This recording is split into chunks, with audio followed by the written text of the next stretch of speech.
Two tier architecture की बात करते हैं। इसके अंदर क्या है कि क्लाइंट डायरेक्टली कम्युनिकेट करता है सर्वर के साथ, और स्मॉल वर्क ग्रुप्स की बात करें तो उसमें ये बड़ा इफ़ेक्टिव है। एडवांटेज क्या है कि जो एप्लीकेशन डेवलपमेंट के जो स्पीड है और सिंप्लिसिटी है और पावर एफिशिएंट है। ठीक है, consist of application development speed और सिंप्लिसिटी और पावर एफिशिएंट। ड्रॉबैक क्या है? Changes in application logic require modification in client resulting in upgrade and modification cost. जब कहीं चेंज की रिक्वायरमेंट हो, मॉडिफिकेशन की रिक्वायरमेंट हो, क्लाइंट चेंज की रिक्वायरमेंट है, तो उसके अंदर कॉस्ट ज़्यादा है, अपग्रेड करने में डिफ़िकल्टी होगी, ये इसकी लिमिटेशन है। Two tier client server architecture को देखिए, ये सर्वर है, यहाँ क्लाइंट है, इसका डायरेक्ट इसके साथ लिंक है। ठीक है, नेक्स्ट है N tier architecture. N tier के अंदर मल्टी टियर्स होते हैं, मल्टी लेवल्स होते हैं, और जिसमें क्या होगा, by removing application processing from the client and server. Client और सर्वर से एप्लीकेशन प्रोसेस को हटा देंगे और कहाँ डालेंगे, वो मिडिल टियर के ऊपर डाल देंगे। मीन्स कोई और भी वहाँ लेवल होगा, उसको वो काम दे दिया जाएगा। तो थ्री टियर आर्किटेक्चर या मल्टी टियर आर्किटेक्चर की बात करते हैं हम यहाँ। N tier means multi tier.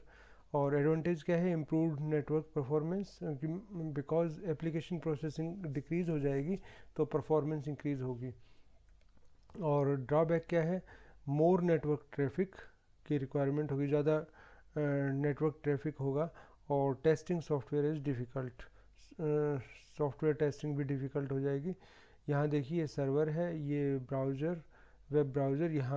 यहाँ देखिए आप डिफरेंट टीयर्स हैं, यहाँ देखिए presentation tier, session tier, application tier, data tier, different tiers यहाँ बना दिए हैं। ये एन टीयर आर्किटेक्चर शो किया है। और यहाँ थ्री टीयर की बात करें तो ये सर्वर है, यहाँ पर हमारे सब्सक्राइबर है और या क्लाइंट्स हैं, और यहाँ डाटाबेस हमने लिया है। तो these are three tiers. Wireless and mobile network की बात करते हैं, तो वायरलेस मींस जहाँ वायर यूज़ नहीं हो, और उसका एक स्पेशल केस है मोबाइल नेटवर्क। तो wireless means instead of wire technology, wire को छोड़ के जो भी टेक्नोलॉजी अवेलेबल है वो वायरलेस है। जहाँ वायर्ड कम्युनिकेशन यूज़ होता है उसको छोड़ के सभी, उसको हम वायरलेस बोलते हैं। और उसके अंदर फिर मोबाइल नेटवर्क की बात करते हैं। Network operating on a radio frequency consisting of radio cells each served by a fix transmitter. आप सब लोग पढ़ चुके होंगे मोबाइल कम्युनिकेशन, तो आप पढ़ चुके होंगे। तो उसके अंदर आपने देखा है कि एक रेडियो सेल्स यूज़ होते हैं, और उस रेडियो सेल के अंदर अपना एक बेस स्टेशन होता है। हर एक रेडियो सेल का अपना एक बेस स्टेशन होता है, तो इसी बेस पर ये काम करता है। Mobile network is a special case of wireless network, you can say. Advantages और डिसएडवांटेज क्या हैं वायरलेस एंड मोबाइल नेटवर्क के? एडवांटेज हैं जो स्पेसिफिकली जो हम मानते हैं कि बहुत बड़ी एडवांटेज है, जो इसकी डिसएडवांटेज को भी हम इग्नोर कर देते हैं इस एडवांटेज के कारण। मोबिलिटी है, फ्लेक्सिबिलिटी है, ईज़ ऑफ इंस्टॉलेशन है, लो कॉस्ट है। मीन्स जहाँ हमें मल्टी यूज़र्स यूज़ करने हैं, फॉर एग्ज़ाम्पल एक कोई फार्म हाउस है और सिटी से या विलेज से बहुत दूर है, और वहाँ हमें यदि इंटरनेट कनेक्शन देना है तो हम वायर डालेंगे तो that will be very expensive. तो it's better to give the connection wireless connection. तो वायरलेस कनेक्शन हम वहाँ दे देंगे, तो ईज़ ऑफ इंस्टॉलेशन हो गया, लो कॉस्ट हो गया। ठीक है, मोबिलिटी है इसके अंदर। और डिसएडवांटेज क्या है? Limited throughput. हाँ, जो वायर्ड से आपको जो स्पीड मिल सकती है, थ्रोपुट मिल सकता है, हो सकता है वो वायरलेस से ना मिले। लिमिटेड रेंज, इन बिल्डिंग प्रेजेंटेशन प्रॉब्लम, बिल्डिंग के अंदर आपको पेनिट्रेशन, सॉरी प्रेजेंटेशन नहीं, पेनिट्रेशन। आप बिल्डिंग के अंदर देखा होगा कि जब आप किसी बिल्डिंग के अंदर जाते हो तो वहाँ लॉस होता है कुछ, जैसे कंक्रीट के अंदर लॉस होता है कुछ, या ब्रिक्स के अंदर लॉस होता है, वुडन के अंदर लॉस होता है। किस चीज़ का लॉस होता है? इलेक्ट्रोमैग्नेटिक सिग्नल्स का, जो आपके मोबाइल तक आ रहे हैं या आपके मोबाइल से जा रहे हैं, ट्रांसमिट हो रहे हैं, तो उनका लॉस होता है। तो इन बिल्डिंग पेनिट्रेशन इसमें होगा। Vulnerability to frequency noise, frequency noise इसमें ज़्यादा इफेक्ट डालेगा। और उसके बाद क्या है, सिक्योरिटी इशू भी है कि आपका जो सिग्नल ट्रांसमिट कर रहे हो दैट इज़ ओपन, कोई भी उसको रिसीव कर सकता है, तो वहाँ सिक्योरिटी इशू होना चाहिए। यदि आप वायर्ड कनेक्शन यूज़ कर रहे हैं तो आपका सिग्नल उसी के पास जा रहा है जिसके पास आप उसको सेंड कर रहे हो। लेकिन जब आप वायरलेस भेज रहे हो तो वहाँ उस टाइम वो signal that is open in the air, signal is open in the air, वो कोई भी उसको सिग्नल को रिसीव कर सकता है। ठीक है, तो सिग्नल तो रिसीव हो जाएगा, लेकिन there must be a high level of security so that nobody except for the person that the signal is, that the message is, कोई भी उसको डिकोड ना कर सके। तो इतना हाई लेवल का सिक्योरिटी होनी चाहिए। वायरलेस टेक्नोलॉजीज़ की कैटेगराइजेशन की जब हम बात करते हैं तो वायरलेस लैन, वायरलेस वैन, ये हमारे लेवल्स हैं, डिफरेंट लेवल्स की टेक्नोलॉजीज यूज़ होती हैं। और वायरलेस लैन और वायरलेस वैन में क्या इनकी क्वालिटीज़ हैं, देखिए कवरेज की बात करते हैं तो 100 मीटर तक की कवरेज अप्रॉक्सीमेट है। और यहाँ डब्ल्यू वैन की बात करते हैं तो उसकी long, very long area cover करता है, रीजनल, नेशनल वाइड और इस टाइप में, इंटरनेशनल रेंज इस टाइप में अवेलेबल है। स्पीड की बात करें तो 802.11b, इसमें 11 Mbps और 11a के अंदर 54 Mbps और इस तरीके की स्पीड अवेलेबल है। और जब मैं डब्ल्यू एन की बात करता हूँ तो 115 kbps टू 14 Mbps तक की स्पीड अवेलेबल है। और डाटा सिक्योरिटी क्या है, usually lower than the W N में सिक्योरिटी ज़्यादा है और इसके अंदर सिक्योरिटी बेटर है, इससे कम सिक्योरिटी है। मोबाइल नेटवर्क के अंदर हम जब उसका स्ट्रक्चर की बात करते हैं तो 3 पार्ट आर्किटेक्चर उसमें यूज़ होता है। बेस स्टेशन यूज़ होते हैं, मोबाइल टेलीफोन स्विचिंग ऑफिस जिसको हम मेन स्टेशन भी बोलते हैं। ठीक है, और ये है सब्सक्राइबर्स, जैसे हम लोग सब्सक्राइबर हैं मोबाइल के, इस तरीके से टेक्नोलॉजीज़ जो डेवलप हुई है वो एफिशिएंसी और क्वालिटी ऑफ सिग्नल कम्युनिकेशन उस डायरेक्शन में काफ़ी काम हुआ है। और उस डायरेक्शन में हम टाइम डिवीज़न मल्टीपल एक्सेस का हम यूज़ करते हैं। टाइम डिवीज़न मल्टीपल एक्सेस मैंने आपको बताया था कि जब हम 1G में थे तब FDMA के ऊपर चलता था सब कुछ, लेकिन बाद में क्या है, TDM में स्टार्ट हो गया। तो TDM में आने से काफ़ी एफिशिएंसी इम्प्रूव हो गई। और वो एफिशिएंसी क्यों इम्प्रूव हुई कि FDMA तो हम पहले भी करते थे, अब भी कर रहे हैं, लेकिन अब FDMA के साथ साथ हम TDMA भी करना स्टार्ट कर दिया। पहले क्या था कि एक चैनल आप यूज़ कर रहे हो, वो चैनल कुछ टाइम के लिए हो सकता है फ्री हो जाए, तो जिस टाइम के लिए फ्री है तो मैं आपको पहले ही बता चुका हूँ कि जो हमारा, मैं कम्युनिकेशन कर रहा हूँ, मैं बोल रहा हूँ, तो मेरी बोलने की स्पीड उतनी नहीं है जितनी कि ट्रांसमिशन होने की स्पीड है। ट्रांसमिशन होने की स्पीड जो सिग्नल ट्रांसमिट होता है वो लाइट की स्पीड से ट्रांसमिट होता है। ठीक है, लाइट की स्पीड से सिग्नल ट्रांसमिट हो रहा है, तो मीन्स मैं जो फ्यू माइक्रो सेकेंड्स के लिए मैंने या फ्यू मिली सेकेंड्स के लिए मैंने जो बोला वो यदि स्टोर हो जाए और उसको एज ए बंडल उसको ट्रांसमिट कर दिया जाए, ठीक है, तो कोई फ़र्क नहीं पड़ने वाला, क्योंकि हमारे ईयर की जो परसिस्टेंस है ईयर की वो 1/20 है। ठीक है, तो मीन्स इसी रेंज में 1/16 और 1/20, I am not sure about this है what exactly it is, but it is around 1/20। ठीक है, तो इतना परसिस्टेंस है, इट मीन्स 1 सेकेंड के 5th पार्ट तक हमारे ईयर में कोई भी साउंड रहेगी। ठीक है, 1/20 जब मैं लेता हूँ 1 सेकेंड का 20वां हिस्सा, ठीक है, 1 सेकेंड का 20वां हिस्सा, सॉरी 5th पार्ट नहीं, 1 सेकेंड का 20वां हिस्सा, 1/20 सेकेंड तक वो हमारे ईयर में वो वॉइस रहती है। तो इट मीन्स यदि उससे पहले आपको नेक्स्ट टाइम स्लॉट आ जाए तो आप ये डिफ्रेंशिएट नहीं कर पाओगे कि वहाँ कोई ब्रेक आया भी था या नहीं आया था।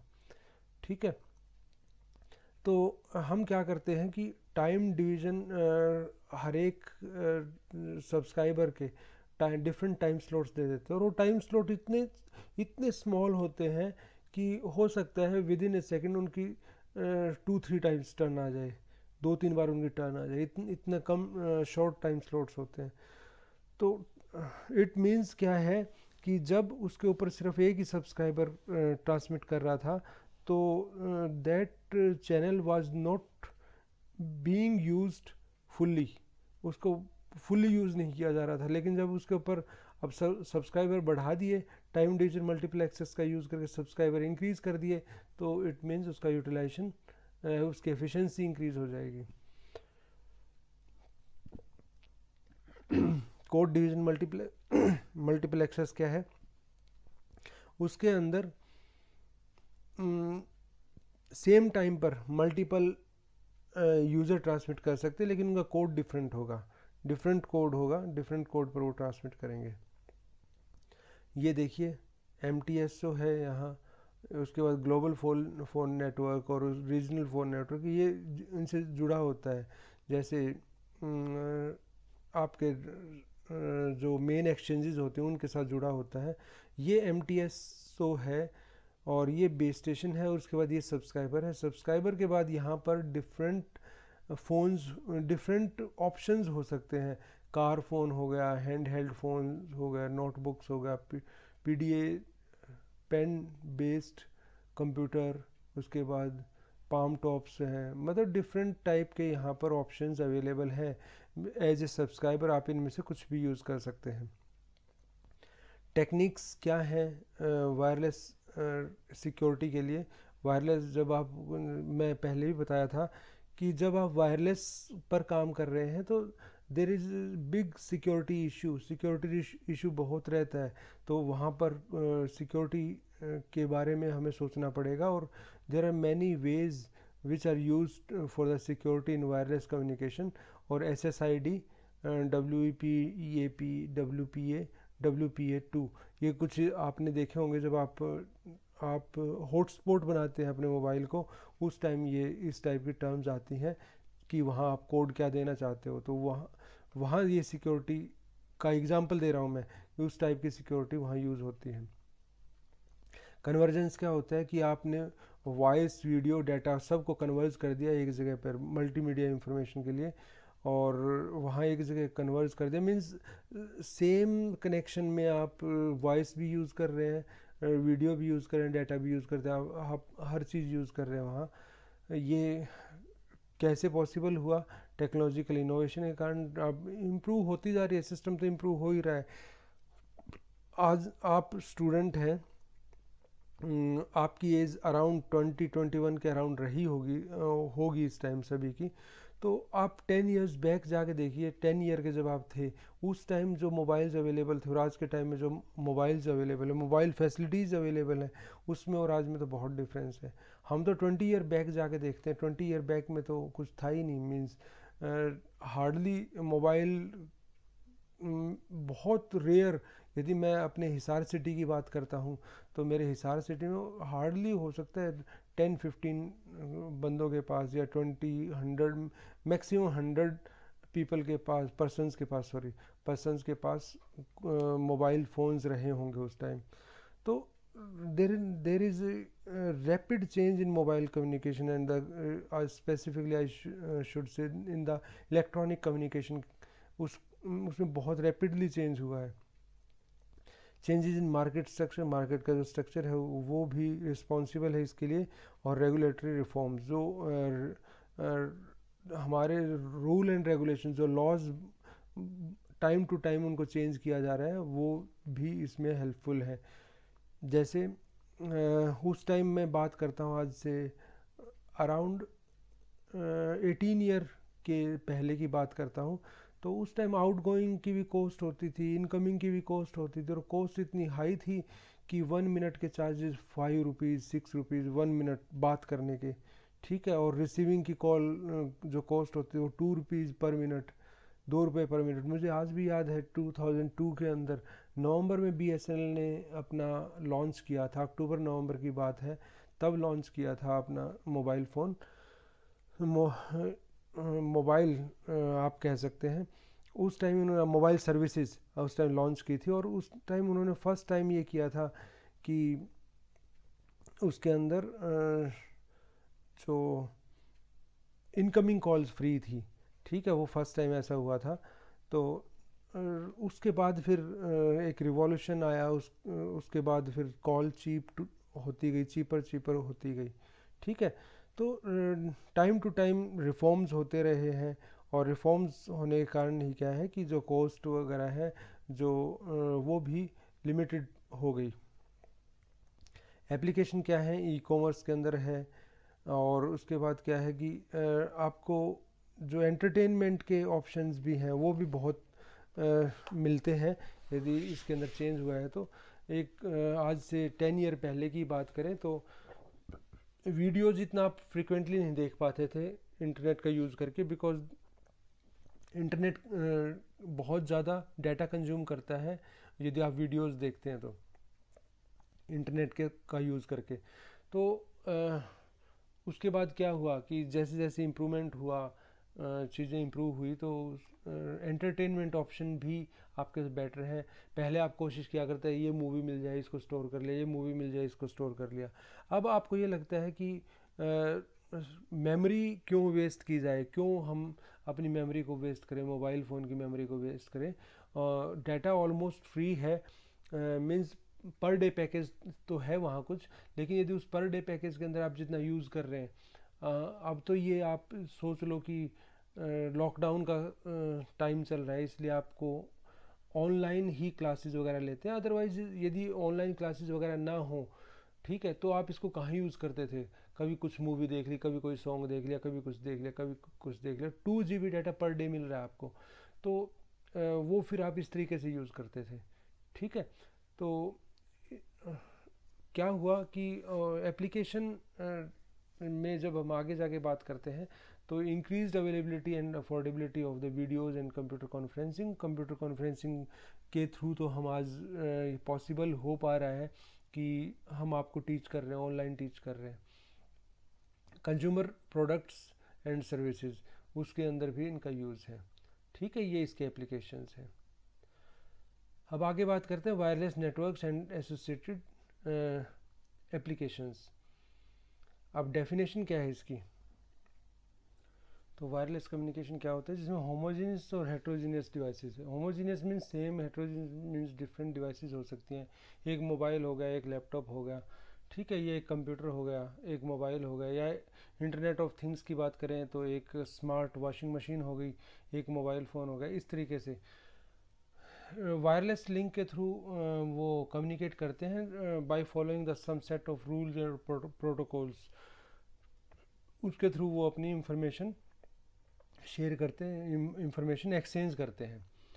क्लासिफिकेशन की बात करेंगे तो पर्सनल एरिया नेटवर्क है, वायरलेस लोकल एरिया नेटवर्क है, लो टियर वायरलेस सिस्टम है, और public wide area cellular system है। ये इन सभी की बात हम आगे करेंगे, डिस्कस करेंगे इन सभी को। पर्सनल एरिया नेटवर्क की जो रेंज है वो 10 to 50 मीटर है, और इंडोर यूसेज के लिए यूज़ होता है, और लो कॉस्ट है, लो पावर रेडियो सिस्टम है। और ऑब्जेक्टिव इसका ये है कि जो हम इंडोर हम आईओटी की जो बात कर रहे हैं, जैसे हम सब थिंग्स को स्मार्ट बनाने की बात कर रहे हैं, तो it is not possible to connect every thing that we want to make smart. ये पॉसिबल नहीं है हम उनको सबको आपस में वायर्स के थ्रू कनेक्ट करें। There will be mesh in the our house, हमारे घर के अंदर मैश बन जाएगा, एक वायर ही वायर आपको हर जगह दिखेंगे। तो इसलिए क्या है कि वहाँ उन वायर्स को ख़त्म करने के लिए हमने पर्सनल एरिया नेटवर्क यूज़ किया है। और या आप किसी लैब्स के अंदर भी बात कर लें तो वायर्स को रिप्लेस किया गया है इसमें एक्चुअली। 2.4 गीगाहर्ट्ज़ की फ्रिक्वेंसी पे काम करता है, और ब्लूटूथ और जिगबी इसके ऑप्शंस हैं, इसमें एग्जांपल्स हैं। और स्टैंडर्ड IEEE ये स्टैंडर्ड यूज़ होते हैं, शॉर्ट रेंज WPAN, ठीक है। लो टियर वायरलेस सिस्टम की बात करते हैं तो इसके अंदर 100 to 500 आउटडोर, और इंडोर के अंदर 30 मीटर तक की इसकी रेंज रहती है। और सिस्टम के अंदर इसमें क्या क्या एग्जांपल हैं इसके, cordless telephone second generation, CT2 बोलते हैं इसको, कॉर्डलेस टेलीफोन CT2। और डिजिटल यूरोपियन कॉर्डलेस टेलीकॉम, इसमें DECT डेक्ट। और personal handy phone system PHS, और personal access communication system PACS। ये अपने यहाँ यूज़ नहीं हुई, ये मोस्टली US से यूरोप के एग्जांपल्स हैं।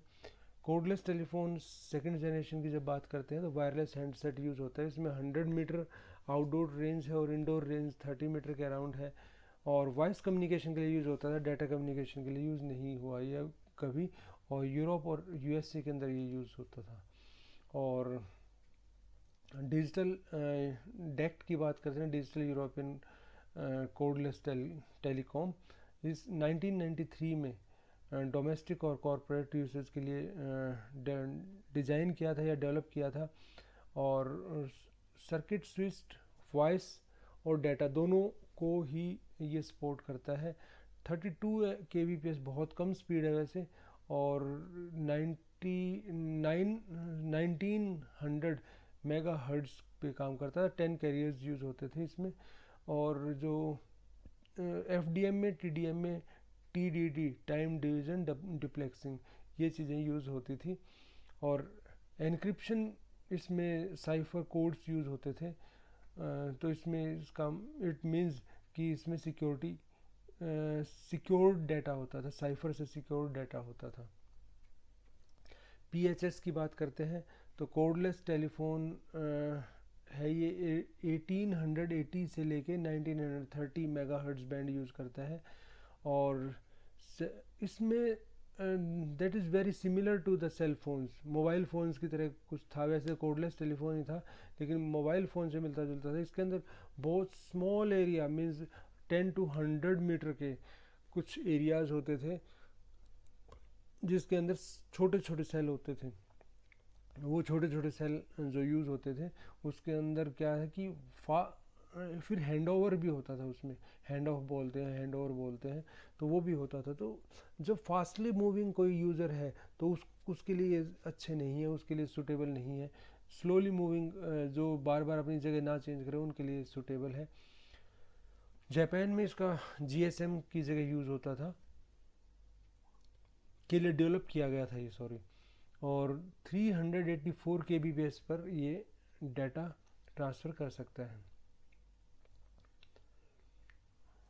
उसके बाद है PACS, USA में डेवलप हुआ था 1992 के अंदर वायरलेस एक्सेस के लिए।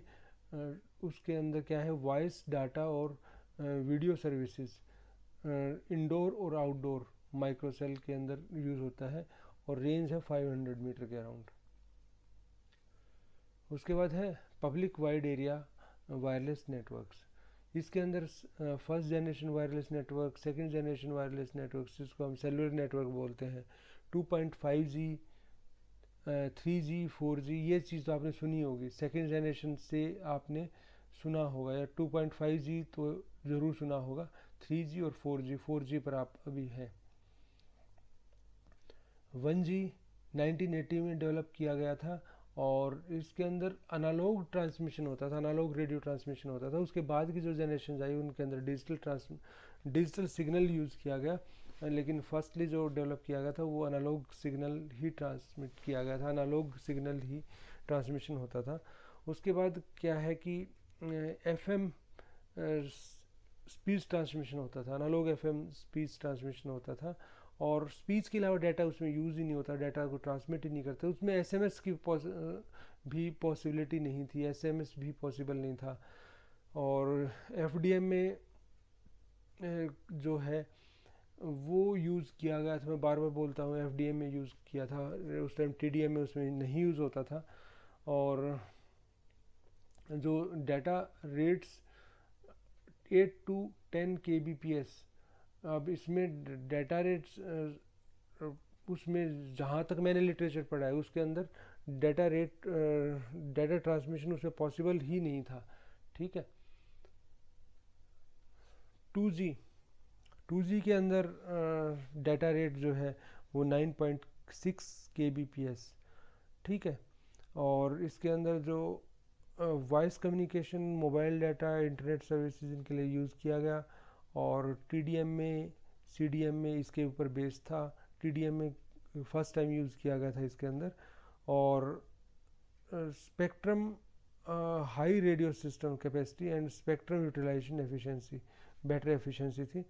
रोमिंग की एफिशिएंसी बेटर क्यों हो गई? क्योंकि TDM में का यूज़ हमने करना स्टार्ट कर दिया था। रोमिंग भी शुरू हो गई थी नेटवर्क्स के बीच में, डिफरेंट नेटवर्क्स के बीच में रोमिंग स्टार्ट हो गई थी। 2G की बात करें तो यहाँ डिफरेंट यूरोप के अंदर GSM, और हमने भी GSM हमने भी यूज़ किया, इंडिया ने भी यूज़ किया GSM। और IS-136 USA के अंदर यूज़ हुआ, और IS-95 America based on CDM में, जहाँ CDM में यूज़ किया गया वहाँ IS-95 स्टैंडर्ड यूज़ किया गया। 2.5G वायरलेस नेटवर्क, अब तक 1G 2G 3G 4G इस तरीके से बात करते थे, लेकिन बीच में एक 2.5G भी आया, जिसको हम 3G नहीं बोलते, 2.5G बोलते हैं। उसके अंदर क्या हुआ, जो डेटा रेट्स हैं वो एनहांस हो गए, पहले से बेटर हो गए। और उसके अंदर GPRS यूज़ किया गया। GPRS आपने सुना होगा, GPRS टेक्नोलॉजी बेटर थी पहले से जो टेक्नोलॉजी अवेलेबल थी सेकेंड जनरेशन के अंदर, और एज टेक्नोलॉजी का इसमें यूज़ किया गया, enhance data rate for global system. 2.5G की बात करें तो इसमें GPRS ऑन GSM, और उसके बाद एज टेक्नोलॉजी, और उसके बाद है CDMA1, IS-95 भी CDMA1। ये CDMA टेक्नोलॉजी के CDMA के लिए था ये पर्टिकुलरली। ये एज टेक्नोलॉजी का भी आपने सुना होगा, वीडियोकॉन ने एज टेक्नोलॉजी यूज़ की थी यहाँ हमारे यहाँ, वो लिखते थे कि एज टेक्नोलॉजी का यूज़ है। और GPRS on GSM। Third generation का जो वायरलेस नेटवर्क था, उसका ऑब्जेक्टिव था कि हाई डाटा रेट्स मेंटेन किए जाएं, और वॉइस और डाटा ट्रांसमिशन के लिए फर्स्ट टाइम यहाँ IP बेस्ड डाटा सपोर्ट था, डाटा ट्रांसमिशन था, और वॉइस और मल्टीमीडिया सर्विसेज भी ट्रांसमिट किए गए, किसके अंदर, इंटरनेट का यूज़ करके। और इम्प्रूव्ड इंटरऑपरेबिलिटी, इट मीन्स क्या है कि डिफरेंट डिवाइसेस का, यदि डिफरेंट टेक्नोलॉजीज़ के अंदर यदि आप ट्रांसमिशन कर रहे हैं, वेरिएशन कर रहे हैं, कि पहले आपने एक टेक्नोलॉजी में है, मीन्स 3G में है, 3G से 2.5G में या GPRS पे जा रहे हैं, तो वहाँ पॉसिबल था कि वो कंपेटिबल थे एक दूसरे के, यू कैन से। ध्यान हो आपको कि पहले जब आप मोबाइल यूज़ करते थे तो समटाइम्स वो 3G पे आता था, समटाइम्स वो GPRS शो करता था, मोबाइल के अंदर ये चीज़ शो होती थी, ठीक है। उसके बाद real time voice, non real time video, ठीक है। ये real voice real time transmission था ऑन द इंटरनेट की बात कर रहा हूँ मैं। और जो वीडियो कॉल उसके अंदर पॉसिबल नहीं थी, नॉन रियल टाइम था,